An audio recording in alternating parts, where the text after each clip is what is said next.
Bonjour. Donc aujourd'hui pour ma chronique, j'aimerais vous parler d'un sujet qui me tient beaucoup à cœur, le hockey de mon âge.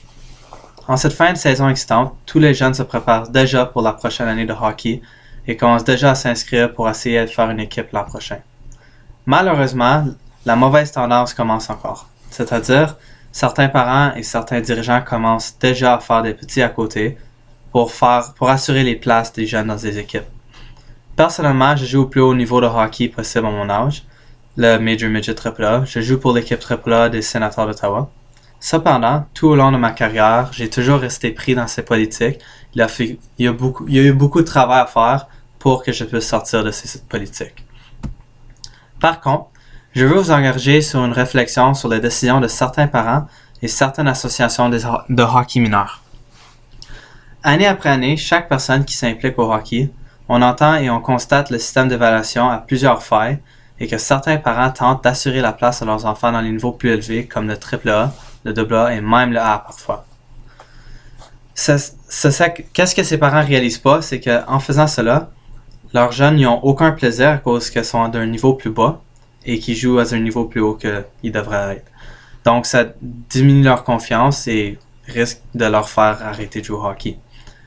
De plus, si cet enfant a eu sa place sans le mériter, cela voudrait dire qu'un autre enfant, un autre jeune, aurait perdu sa place dans cette équipe. Personnellement, moi j'ai resté pris dans cette situation durant toute ma jeunesse pour faire l'équipe pour des raisons comme ceci. Ma compétition avait un frère qui jouait dans la Ligue nationale, fait que ça faisait que lui pouvait amener des commanditaires à l'équipe.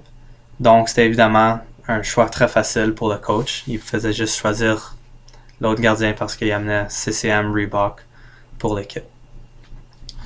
Il y a beaucoup de bons joueurs dans les hauts niveaux et ils méritent, mais dont les parents les poussent beaucoup trop et qui sont plus poussés par leurs parents qu'ils sont par eux-mêmes. Je vois souvent les jeunes qui sont sur la glace 12 mois par année et 6 à 7 fois par semaine. Personnellement, c'est le style de vie que moi j'aime faire, mais pour certains, ils ne veulent pas faire cela. Souvent, les jeunes vont arriver en retard à les pratiques car ils viennent juste de finir une autre pratique auparavant.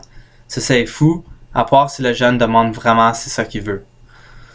Les parents doivent arrêter de vivre leurs rêves à travers leurs enfants et ceci ne va pas juste pour le hockey, mais pour tous les sports partout au monde. À chaque fois qu'on pose la question aux parents, pourquoi ils font ça à leurs jeunes, c'est qu'ils nous disent toujours « Mon gars aime tellement ça, il en mange ». Je serais prêt à parier n'importe quoi que 90% de ces jeunes-là disent seulement ça pour ne pas décevoir leurs parents. Il y a même des parents qui font leurs enfants faire des cliniques tôt le matin avant l'école, à 5h AM. Même moi, je ferais pas ça. Je trouve ça complètement ridicule. Comment que l'enfant peut aller à l'école, fonctionner adéquatement, puis avec un horaire comme ça. De plus, les parents doivent apprendre à laisser leurs entraîneurs et les arbitres faire leur boulot.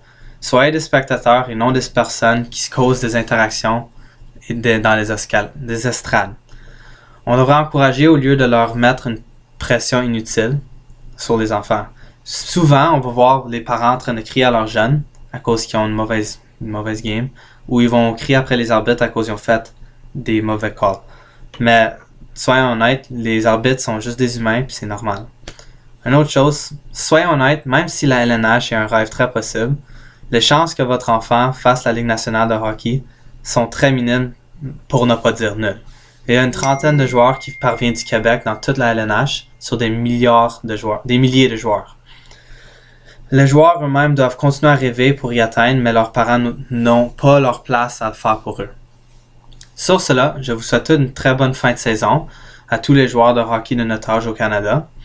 Et je souhaite que les parents peuvent changer un peu et essayer de laisser leurs jeunes vivre leurs rêves et travailler à leur rythme voulu. Merci.